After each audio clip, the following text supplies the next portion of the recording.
Hi, I'm Chef Saida Farrell, and welcome to Marshmallow University.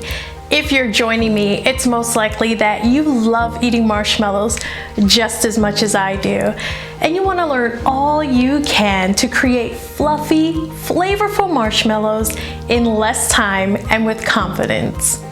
In this course, I'm going to share with you the technique that I've developed over the last 11 years making marshmallows. My love for marshmallows has become the focus of my homegrown business, the Marshmallow of the Month Club.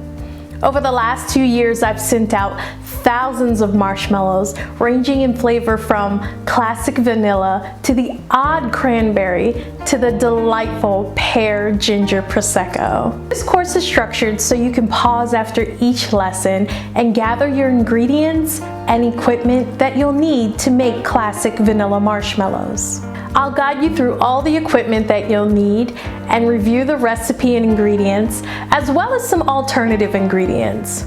We'll learn the technique to making marshmallows. As a bonus, I'll show you how to package your marshmallows to give away as gifts for the holidays, or maybe you want to create a kit for your next bonfire. So whether you're new to making marshmallows or you just want a sneak peek into how I make my delicious marshmallows, this course is for you. So let's jump in and make your first batch of classic vanilla marshmallows.